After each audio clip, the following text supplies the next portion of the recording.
Welcome back to Surviving and Thriving, where we share with you the things that we have learned as we have transitioned our family from struggling to survive disease to thriving, right smack dab in the midst of it, in the hopes that something that we share with you can help you, enlighten you, and encourage you as you transition your family from struggling to survive disease to thriving, right smack dab in the midst of it.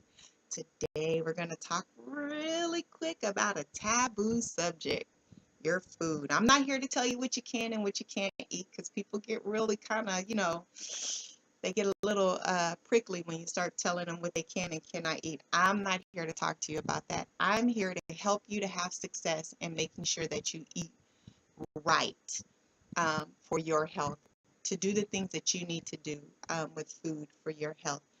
It is difficult to make sure that you always eat the right things every day when you have a lot of variables in life. Things can happen, things can change. You can be out running around and thinking you'll be home in time for lunch and find yourself out all day. And next thing you know, it's easy to pick up something or to grab something that's not the healthiest thing for you or not the best thing to suit whatever your health diet is out there. And so I want to talk to you about how to avoid that sometimes. It's also very hard when you have multiple people in your family that may have different health diets that they have to be on, and you have to cook multiple meals. Or, like for me and my family, I eat a special way. My family don't have to. And cooking two meals I found could be really difficult, especially when you have one child that don't eat this but likes that, and the other one don't eat that. And so you find yourself making meals and you got to make separate things so you can make it so that everybody can eat it.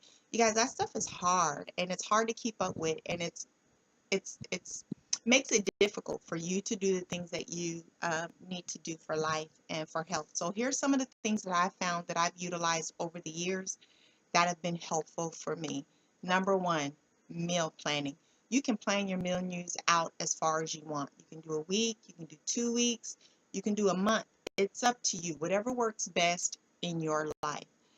I typically do 2 weeks, but I focus in on 1 week at a time because I have a lot of variables. And just because next week looks like this mentally right now doesn't mean that when we get there it's going to be like that. Changes come up every day for my family, and so I have to adjust.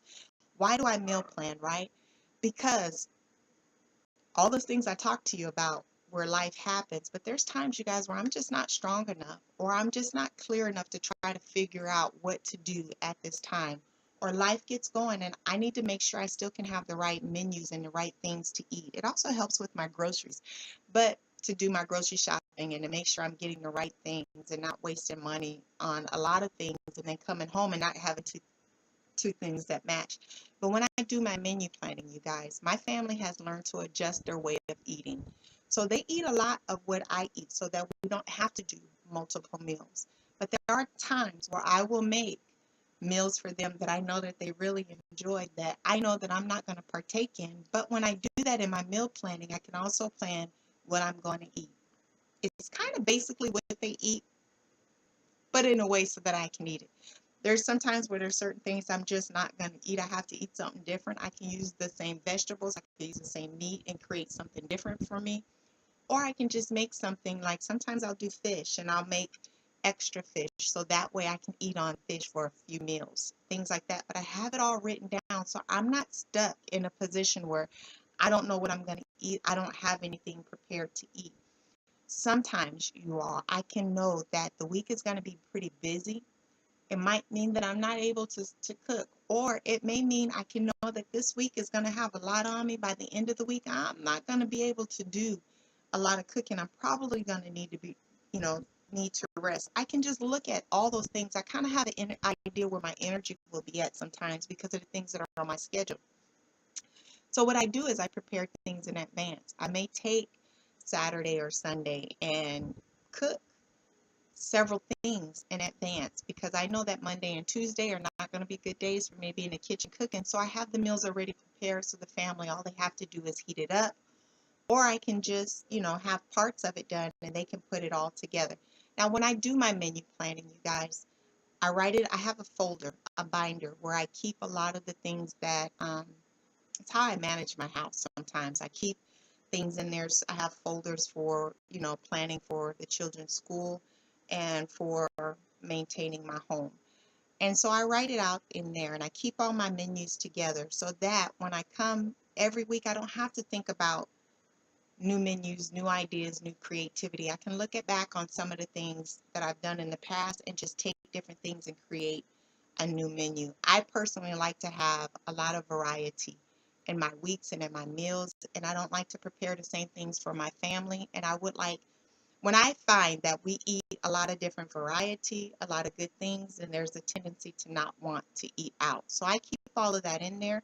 I have all my old menus, I have my new menus, and the things that I've done, so I can always reflect back and pull something out um, for that. So I write it in there, and I kind of carry that with me a lot because sometimes when I'm out and about and I get a phone call from my kids or my husband, I need to be able to refer to it because I'm not always, sometimes they're talking to me and I'm actually going through doctor's appointment or different type of therapies and treatments, and it's not a good time for me to be thinking, so I can just open it up, look at it, and tell them what's going on.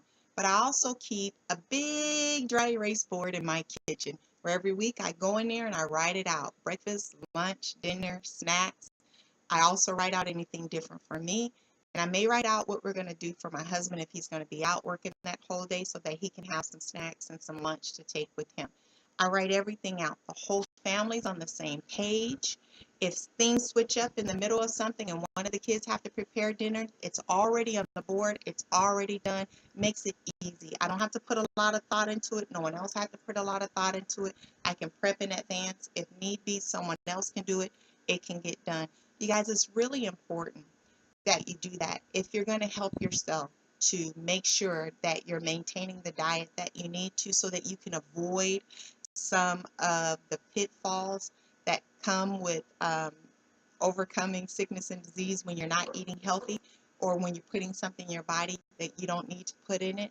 You don't have to go down those things. You can stabilize your life, stabilize your health by making sure that you get the good foods in that you need to. Plan for it. If I'm going out and I know I'm going to be out with my husband is interesting, you guys, because we could just be running to go put gas in the car and come home 7 hours later, right? It just changes with him. You never know what's going to happen next. So I know that if I'm going out with my husband, I'm grabbing nuts.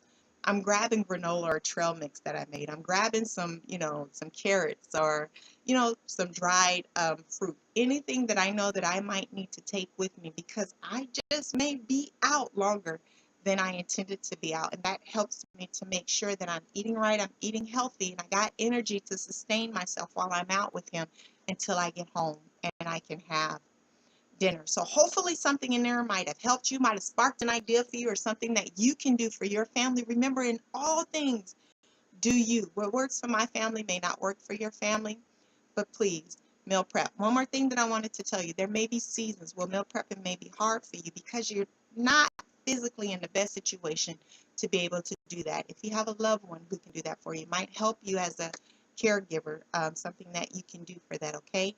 So think about that. In all things, do you. Until next week, bye.